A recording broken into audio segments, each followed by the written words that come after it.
আসসালামু আলাইকুম লার্নার্স। আজকে আমরা দেখব বিভিন্ন প্রতিযোগিতামূলক পরীক্ষায় আসা আইকিউ হ্যান্ডশেক কিভাবে কাউন্ট করতে হয়।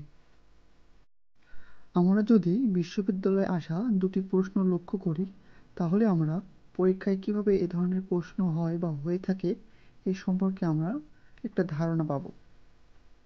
আমি এখানে জাহাঙ্গীরনগর বিশ্ববিদ্যালয় এবং চট্টগ্রাম বিশ্ববিদ্যালয়ে আসা দুটি কোশ্চেন উল্লেখ করেছি।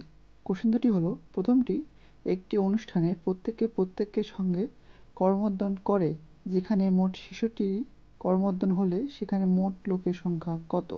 এবং দ্বিতীয়টি হলো, লিয়াজোঁ কমিটির মিটিং শেষে সদস্যরা সবাই একে অপরের সঙ্গে হাত মিলায়, মোট ৬ বার হাত মিলানো হলে মিটিংয়ে মোট সদস্য কতজন? আমরা সাধারণত এখানে দুই ধরনের প্রশ্ন পাই, কতবার এবং কতজন।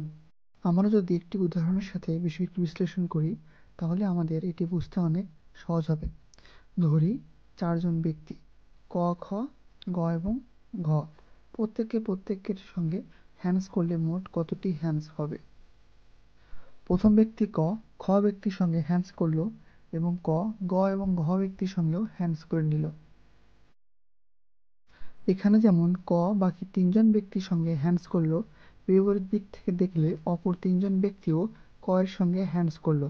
এখন যদি গ খ ও ঘ এর সঙ্গে হ্যান্ডস করে এবং ঘ যদি খ এর সঙ্গে হ্যান্ডস করে, তাহলে এখানে প্রত্যেকের সঙ্গে হ্যান্ডস করে ফেলে। এখন আমরা হ্যান্ডস কাউন্ট করব এবং দেখতে পারবো এখানে মোট 6 বার বা 6টি হ্যান্ডস কাউন্ট হয়েছে।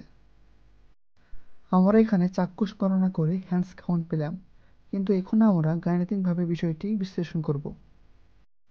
উল্লেখিত প্রশ্নে যতজনের কথা উল্লেখ থাকে ততজন থেকে 1 বিয়োগ করে দুটি সংখ্যাকে গুণ দিতে হবে। এরপর গুণফলকে 2 দিয়ে ভাগ দিলেই উত্তর পাওয়া যাবে। সূত্রের সাহায্যে প্রকাশ করলে হ্যান্ডশেক সি হবে n × n-1/2। এখন আমরা একটি উদাহরণের সাহায্যে এই সূত্রের বাস্তব প্রয়োগ দেখব। একটি অনুষ্ঠানে 10 জন ব্যক্তি পরস্পর করমর্দন করলে সর্বমোট কতটি করমর্দন করা হয়? এখানে n = 10 এবং n-1 = 9 এবং নির্ণয়ের সূত্রটি হচ্ছে c = n × n-1/2।